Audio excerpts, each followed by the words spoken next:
Oke, teman-teman semua, tentu kita punya idola dalam hidup kita. Kita memiliki orang-orang yang menjadi teladan dalam hidup, entah dia adalah sosok yang kita kenal ataupun tidak kita kenal. Entah sosok yang pernah kita temui ataupun belum pernah kita ketemui. Yang mana sosok itu menjadi teladan untuk kita semua, menjadi role model untuk kita hidup. Dan itu kita sebut dengan idola. Sebagai seorang muslim, tentu kita seringkali mendengar ayat tentang jadikan Nabi sebagai uswatun hasanah.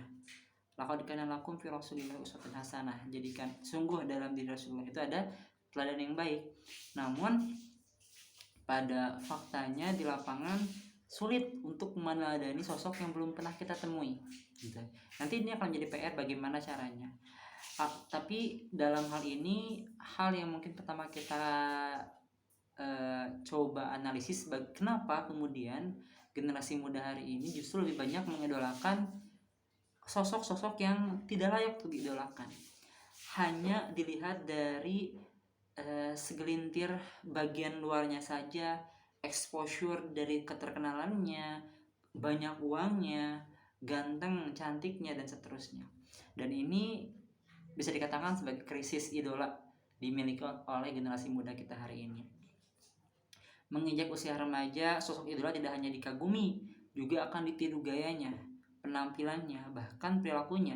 Mereka bisa meniru dan bertindak seolah-olah memiliki kehebatan seperti yang dimiliki tokoh yang mereka kagumi. Bahkan tunduk dan mengikuti apa yang diperintahkan oleh sang idola. Sang idola pakai pakaian setengah telanjang pun para fans bisa jadi mengikuti. Sang idola kemudian sampai banyak yang ketika konser kemudian saya pernah melihat gitu ya, lagi konser sang idola kencing, bahkan fansnya tetap histeris melihat hal itu. Artinya ini sangat miris sekali teman-teman semua.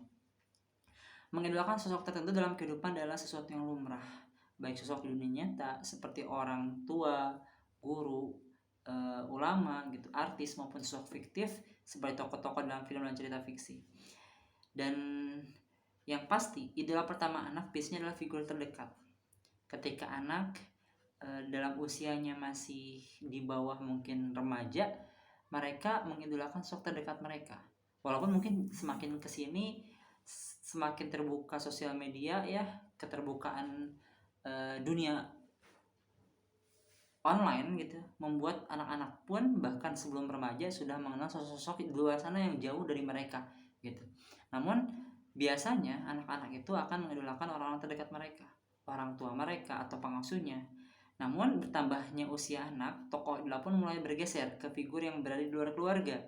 Di antaranya tokoh-tokoh fiktif seperti superhero, kemudian mungkin anime dan seterusnya. Dan bagi seorang anak, idola berperan penting dalam tumbuh kembangnya.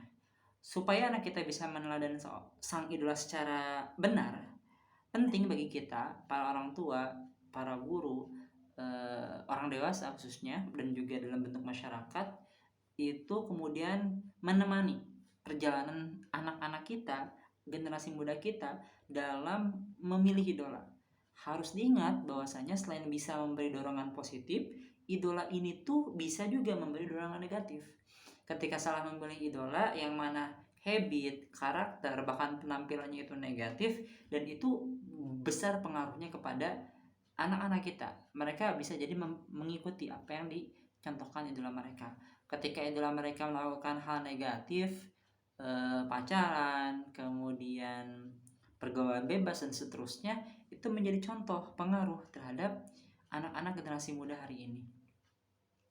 Dan teman-teman semua, berbagai penelitian mengatakan bahwa cerita-cerita dan tayangan kekerasan mendorong anak yang tidak memiliki kecenderungan bersikap anarkis untuk mencoba dan menirunya. Dulu sempat ramai salah satu acara TV, sebut saja acara gulat lah ya, Smackdown gitu ya. Dan banyak anak-anak kita yang mengidolakan para atlet di acara tersebut. Kita sebut atlet, walaupun faktanya itu entertain ya. Banyak yang mengatakan itu settingan dan seterusnya. Tapi ketika anak-anak kita tanpa diarahkan kemudian menonton acara tersebut, akhirnya mereka terinspirasi mereka mengidolakan sosok-sosok yang ada pada acara tersebut. Ada sosok yang berotot besar, melakukan perkelahian begitu hebat gitu ya, dengan berbagai jurus dan seterusnya, hingga akhirnya anak-anak menirukan. Dan ternyata pada saat itu mungkin teman-teman pernah mendengar beritanya, pada saat itu karena menirukan akhirnya temannya yang menjadi sasaran gitu. Dia ikut melakukan gulat, berkelahi, tujuannya mengikuti sosok yang dia idolakan di acara tadi, hingga akhirnya anaknya ikut, ada orang lain yang sebagai menjadi korban dari sikap dia yang terpengaruhi dari acara tersebut. Dan banyak, bahkan dari film-film atau kartun-kartun yang ada kekerasannya, sebut saja lah kartun yang ninja, kartun yang berkelahi dan seterusnya, itu pun bisa jadi mempengaruhi kalau tidak diarahkan dengan baik. Makanya penting sekali untuk mengarahkan perjalanan, menemani perjalanan memilih idola dari anak-anak kita, generasi muda hari ini.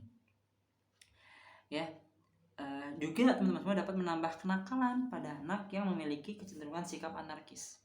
Yang sebelumnya nggak anarkis bisa jadi ikut anarkis, yang udah anarkis makin amat nakal gitu. Karena sosok idola yang mereka tonton di layar kotak TV mereka, ataupun di laptop, di HP sekarang ya. Kecenderungan anak yang sering terpapar film yang mengandung unsur tindakan anarkis untuk bertingkah nakal menjadi lebih tinggi daripada anak yang tidak menontonnya. Nah, ini tontonan sangat penting banget. Keberadaan idola bisa menjadi motivator bagi anak. Tugas orang tua untuk memancing anak mencari kelebihan yang dimiliki sang idola. Nah, tentu banyak hikmah yang bisa kita ambil dari berbagai tayangan yang masih ada positifnya gitu ya, tidak vulgar, tidak sebagainya, walaupun tetap orang tua memiliki peran penting dalam memfilter apa yang mereka tonton ya. Yang sekiranya justru lebih banyak madharatnya, yang sekiranya justru banyak lebih dosanya, maksiatnya, maka itu harus dihindari, harus dijauhkan dari anak-anak generasi muda hari ini. Bahkan ketika sebuah acara, sebuah tayangan yang mungkin kita lihat itu banyak positifnya, ketika ada peluang negatif, maka coba kita sampaikan, kita arahkan ke anak-anak kita bahwasanya ini tidak boleh contoh, bahwasanya ini bukan hal yang baik dan seterusnya. Nah, itu yang perlu diarahkan, dilakukan oleh orang tua dan orang-orang dewasa. Ya, Allah SWT menegaskan dengan sangat jelas dalam firman-Nya Al-Ahzab ayat 21 seperti yang disampaikan oleh di awal, laqad kana lakum fi rasulillahi uswatun hasanah liman kana yarjullaha wal yawmal akhir wa dzakarallaha katsira. Sungguh telah ada pada diri Rasulullah itu suri teladan yang baik bagi kalian, yaitu bagi orang yang mengharap rahmat Allah dan kedatangan hari kiamat dan dia banyak menyebut Allah. Dan di sini Al-Quran, pedoman hidup kita jelas menyampaikan bahwasanya idola yang terbaik yang seharusnya dipilih dan diarahkan oleh setiap muslim ya, baik untuk dirinya ataupun untuk anaknya, adalah baginda Rasulullah SAW ya. Bukan sembarang idola, tapi idola yang terbaik. Setiap kata, setiap gerak, bahkan diamnya adalah teladan ya. Masya Allah, tidak ada yang lebih baik daripada Rasulullah. Dan Rasulullah telah menginspirasi banyak manusia. Bahkan beliau SAW itu disebutkan sebagai orang nomor 1 paling berpengaruh dalam sebuah buku tentang 100 orang berpengaruh sepanjang hayat. Dan Nabi Muhammad SAW sebagai orang nomor 1 mengalahkan Isaac Newton, mengalahkan Yesus Kristus, mengalahkan para tokoh-tokoh dunia lainnya. Dan yang menulis itu bukan seorang muslim gitu. Dan ini menjadi inspirasi terbaik seluruh manusia. Islam yang beliau bawa ya, Nabi SAW bawa, mampu menjadi sumber keberanian dan motivasi dalam hidup. Oleh karena itu, banyak dari pengikut Rasulullah yang layak dan pantas kita jadikan idola juga dalam kehidupan kita. Seperti siapa? Abu Bakar As-Siddiq, Umar bin Khattab, Khalid bin Walid, ya, kemudian Usamah bin Zaid dan seterusnya. Saya coba baca beberapa contoh ya daripada para sahabat. Contohnya ada Usamah bin Zaid. Nah, teman-teman sebagai pemuda, coba kita mencontoh Usamah bin Zaid. Dia adalah putra dari Zaid Al-Harithah, anak angkat Rasulullah SAW. Pada usianya yang baru 18 tahun, sanggup menjadi jenderal tentara pasukan Rasulullah. Usia 18 tahun sudah jadi jenderal, teman-teman semua. Kita 18 tahun ngapain gitu ya? Masih main Mobile Legend, masih pacaran, Masya Allah, jauh banget ya. Maka ini jadikanlah sebagai teladan ya Usamah bin Zaid. Ia kemudian berjaya menaklukkan tentara Romawi. Romawi waktu itu merupakan kekaisaran negara yang sudah beratus-ratus tahun berjaya gitu ya. Kekuasaannya luas. Datanglah kemudian Islam dari Madinah yang dengan negaranya di Madinah adalah Islam berdiri, kecil awalnya tapi berani menantang, berani melawan negara yang besar, adijaya gitu ya, dan akhirnya menang gitu, menaklukkan tentara Romawi. Ketika itu diantara yang dipimpin adalah para sahabat senior seperti Abu Bakar As-Siddiq, Umar dan sebagainya. Usamah bin Zaid umur 18 tahun memimpin para sahabat senior, masya Allah ya, Abu Bakar, Umar dan sebagainya. Dan Usamah bin Zaid adalah seorang pemberani, akhlaknya sungguh mulia, lemah lembut. Pada siang hari bagikan singa yang berjuang, ya jenderal, dan pada malam hari menangis di hadapan Tuhannya. Bukan menangis karena chattingan sama pacar ya, tapi menangis di atas tempat sujudnya, masya Allah. Dan itu masih banyak contoh-contoh seperti Muhammad Al-Fatih di usia 21 tahun yang berhasil menaklukkan Konstantinopel. Kemudian ada Tariq bin Ziyad, pahlawan Islam yang menaklukkan daratan Spanyol ya di usianya masih muda. Kemudian ada juga idola-idola yang lain yang tentu patut kita contoh.